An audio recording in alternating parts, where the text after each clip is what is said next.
Assalamualaikum warahmatullahi wabarakatuh. Kami dari kelompok 7 kelas manajemen A akan mempresentasikan penjelasan materi tentang bentuk badan usaha agribisnis. Sebelum itu saya ingin berterima kasih kepada Bapak Hendra Saputra selaku dosen pengampu di mata kuliah manajemen agribisnis ini. Perkenalkan, nama saya Sandrianisha Putri dan saya adalah salah satu anggota dari kelompok 7. Selain itu, saya juga ingin mengenalkan anggota kelompok 7 lainnya, ada Alfia Zahira Hakim, Tisa Uljannah, M. Rizky Fernanda, dan Yoga Rafiki. Jadi yang pertama, saya akan menjelaskan apa sih badan usaha itu. Jadi badan usaha adalah suatu kesatuan organisasi dan ekonomis yang mempunyai tujuan untuk memperoleh laba dan memberikan layanan pada masyarakat. Bagi yang belum mengetahui apa itu badan usaha, pasti sering menyamakan badan usaha dengan perusahaan, walaupun kenyataannya sangat berbeda. Perbedaan utamanya, badan usaha merupakan suatu lembaga, sedangkan perusahaan merupakan tempat di mana badan usaha tersebut mengelola berbagai macam faktor produksi. Selanjutnya, saya akan menjelaskan klasifikasi dari beberapa macam badan usaha. Yang pertama, badan usaha berdasarkan kegiatannya. Nomor 1 ada ekstraktif, yaitu kegiatan mengambil apa yang telah dihasilkan oleh sumber daya alam. Yang kedua, agraris, yaitu melakukan jenis kegiatan yang berhubungan dengan pertanian. Ketiga, perdagangan, adalah kegiatan membeli dan menjual kembali suatu barang tanpa mengubah bentuknya. 4, industri.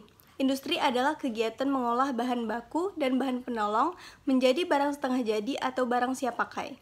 5, jasa. Jasa adalah kegiatan yang memberikan pelayanan dan kemudahan dalam rangka memenuhi kebutuhan. Lalu selanjutnya, badan usaha berdasarkan kepemilikan modal. Yang pertama ada BUMN. BUMN adalah badan usaha milik negara di mana pemilik modal adalah pemerintah atau negara. Kedua, BUMS, badan usaha milik swasta, yaitu modal perusahaan dimiliki oleh pihak swasta.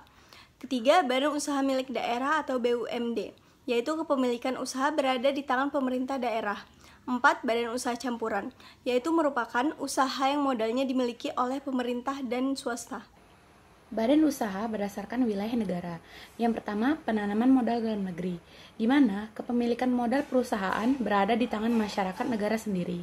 Yang kedua, penanaman modal asing, adalah perusahaan milik asing yang beroperasi di wilayah Indonesia atau dalam negeri.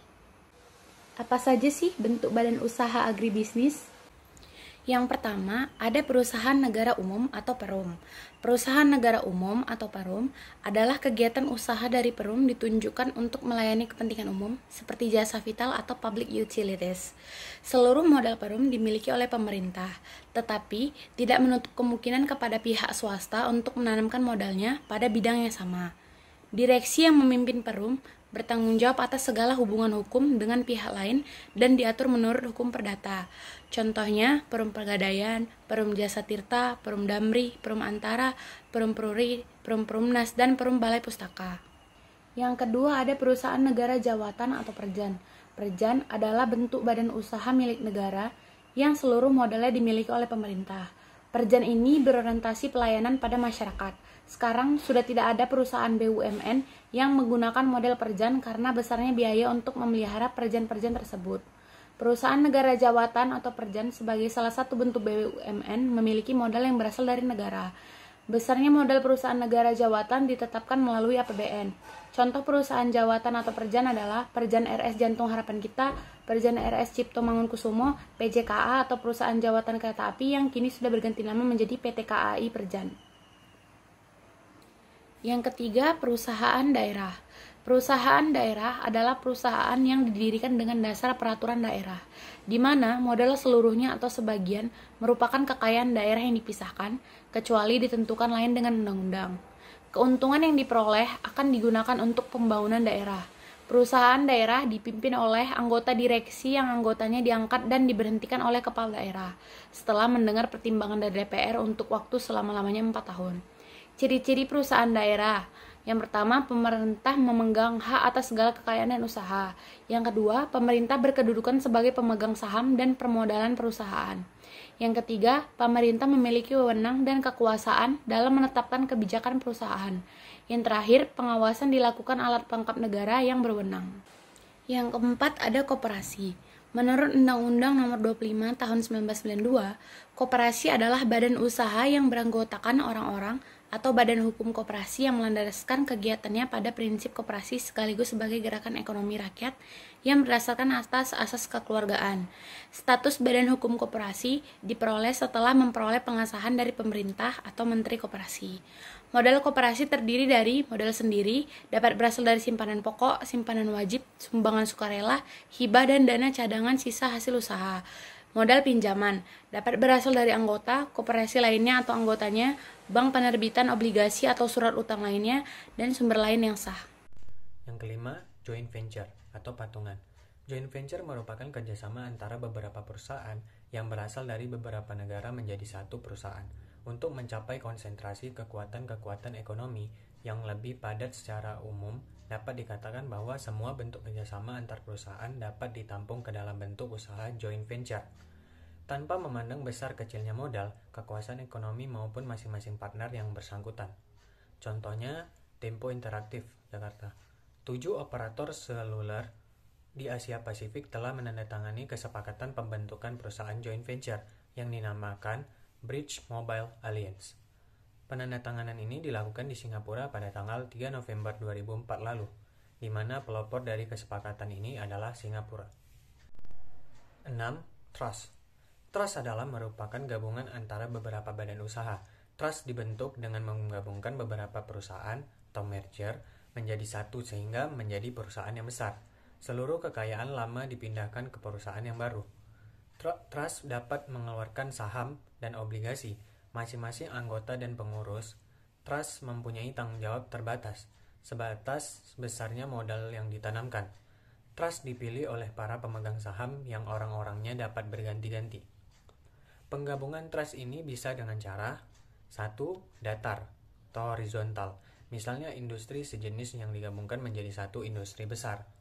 Kedua, tegak atau vertikal, perusahaan dalam kolom-kolom perusahaan-perusahaan digabungkan menjadi satu.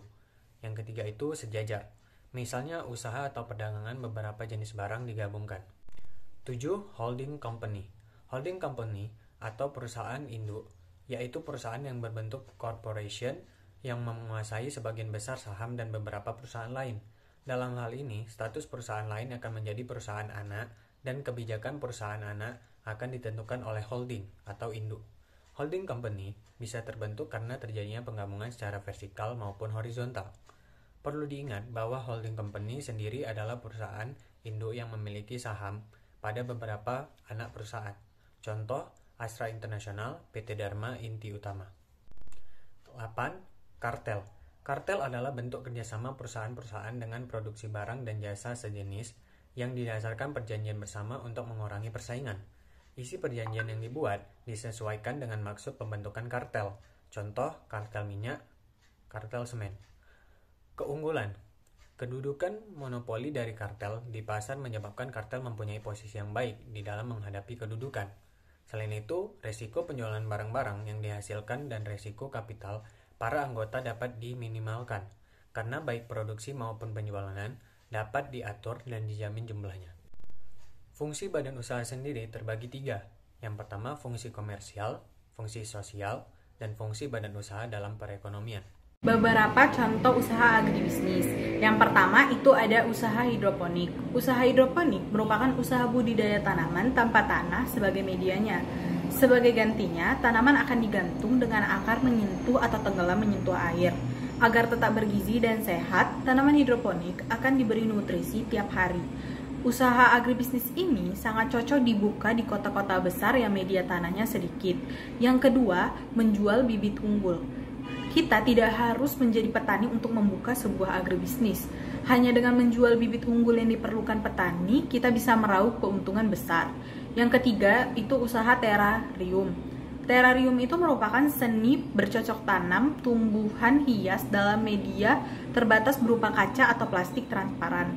Tujuan orang membeli terarium adalah koleksi, sehingga makin cantik terarium buatan Anda akan makin banyak orang yang menyukainya. Yang keempat itu budidaya lele. Bisnis ternak lele merupakan penerapan agribisnis yang mudah dilakukan di mana saja. Selain itu, menjalani bisnis ini cukup mudah karena lele tidak membutuhkan lahan luas dan perawatan yang rumit untuk membudidayakannya. Yang kelima itu usaha perah susu. Jika kita tinggal di daerah dataran tinggi, maka beternak sapi perah merupakan peluang yang sangat menjanjikan, terutama jika kita bisa menyediakan teknologi pengolahan tingkat tinggi untuk meningkatkan kualitas dan harga susu. Yang keenam, pengolahan limbah organik. Petani memerlukan pupuk organik. Kita bisa membuka peluang menjanjikan dengan menjual pupuk organik melalui pengolahan limbah organik. Banyak sekali potensi limbah sekitar yang bisa diolah menjadi pupuk organik, seperti daun mati, ampas kopi, ampas tahu, buangan hewan, dan sebagainya. Selanjutnya di slide ini kita membahas tentang studi kasus. Studi kasus ini berjudul Kemitraan Agribisnis Tomat, studi kasus kelompok usaha tani Mekartani Jaya di Lembang, Jawa Barat. Petani responden yang digunakan dalam penelitian ini berjumlah 40 orang. Karakteristik petani responden diidentifikasi dari beberapa aspek, yaitu jenis kelamin, umur, tingkat pendidikan formal, luas lahan, pengalaman dalam usaha tani tomat, dan lamanya bermitra. Seluruh petani responden 100% berjenis kelamin laki-laki. Dari aspek umur, petani responden termasuk pada kelompok umur produktif dengan hasil sebesar 47,5%. Sebagiannya lagi tersebar pada rentang umur yang diidentifikasi, yaitu memiliki persentase sebesar 20%, yaitu pada usia 31-40 tahun, 15% itu pada usia 51-60 tahun, 10% itu pada usia di atas 60 tahun, dan terakhir sebesar 7,5% di usia 20-30 tahun. Penilaian derajat kemitraan. Hasil yang disajikan menunjukkan bahwa total nilai untuk Science Fruit lebih besar daripada petani mitra, yaitu dengan total 680. Sementara penilaian menurut petani mitra yaitu sebesar 655. Hasil tersebut sama-sama berada pada kategori tingkat kemitraan madya. Kemitraan tahap madya merupakan kemitraan yang sering dilakukan dalam kemitraan jangka menengah dan jangka panjang. Pola kemitraan tahap madya merupakan pengembangan pola kemitraan sederhana, di mana peran usaha besar terhadap usaha kecil mitranya semakin berkurang. Aspek proses manajemen kemitraan. Aspek proses manajemen kemitraan meliputi perencanaan, pengorganisasian, pelaksanaan, dan efektivitas kerjasama yang dinilai. Faktor perencanaan kemitraan dinilai telah baik oleh petani mitra dan Science Fruit and Vegetables dengan nilai 100. Hal ini dikarenakan kedua belah pihak secara bermusyawarah merencanakan segala kegiatan terkait kemitraan demi tercapainya tujuan bersama. Proses kemitraan dapat terlaksana dengan baik jika ditunjang oleh adanya kelengkapan perencanaan meliputi aspek pemasaran, pembinaan teknologi, sarana produksi pertanian, prasarana pertanian, dan permodalan. Pihak Science Fruit and Vegetables menilai lebih tinggi sebesar 40 dibandingkan dengan petani mitra. Untuk aspek manfaat yang dinilai berupa ekonomi, teknis, dan sosial. Secara ekonomi, faktor-faktor yang dinilai antara lain pendapatan, harga, produktivitas, dan risiko usaha. Pendapatan merupakan salah satu indikator keberhasilan suatu usaha tani. Kedua belah pihak memiliki nilai yang sama sebesar 50%, yang berarti penerimaan pendapatan meningkat dibandingkan sebelumnya. Implikasi manajerial, berdasarkan hasil penelitian tentang kemitraan tomat, maka dapat direkomendasikan beberapa implikasi manajerial yang antara lain, implikasi manajerial ini digunakan untuk perbaikan dan peningkatan kinerja dari petani mitra dengan Science Fruit dan Vegetables dalam menjalankan kemitraan, sehingga diharapkan kemitraan dapat berkelanjutan dan dapat mencapai win-win solution. Kesimpulan kasus kali ini ialah penilaian derajat kemitraan menurut petani mitra sebesar 680 dan Science Fruit and Vegetables sebesar 655, yang termasuk kategori tingkat kemitraan madya berkisar 501 sampai dengan 750, di mana pola kemitraan tahap madya merupakan pengembangan pola kemitraan sederhana, yang mana petani mitra telah mampu mengembangkan usaha tomat dalam pengadaan sarana produk dan permodalan. Peran yang dapat diberikan ialah Science Fruit and Vegetables serta KUT Mekartani Jaya secara bersama harus meningkatkan kesadaran untuk menjaga komitmen dan memperbaiki kinerja dengan optimal dengan cara membuat surat kontrak kerjasama secara tertulis yang disepakati oleh pihak terkait agar keberlanjutan kemitraan dapat terjaga. Setelah kami menjelaskan materi tentang bentuk badan usaha dalam agribisnis, saya akan membacakan kesimpulan dari materi kita hari ini, yaitu badan usaha didefinisikan sebagai organisasi yang terstruktur dalam mengelola faktor produksi untuk mendapat keuntungan. Pengertian lainnya adalah kesatuan yuridis dan ekonomis yang menggunakan faktor produksi untuk menghasilkan barang dan jasa dengan tujuan mencari keuntungan. Badan usaha dibedakan dari beberapa jenis menurut lapangan usahanya: badan usaha agraris, industri, ekstraktif, dan jasa; badan usaha menurut permodalannya, BUMN, BUMS, dan campuran; badan usaha menurut hukum, perseorangan, firma, persekutuan komanditer, persero terbatas, dan koperasi. Fungsi badan usaha terdiri dari fungsi produksi, pembelanjaan, pemasaran, personalia, dan fungsi administrasi. Demikianlah pemaparan materi dari kelompok 7 tentang badan usaha dalam agribisnis. Terima kasih sudah menonton video ini. Saya minta maaf jika ada kesalahan atau kekurangan dalam menyampaikan materi tersebut. Assalamualaikum warahmatullahi wabarakatuh.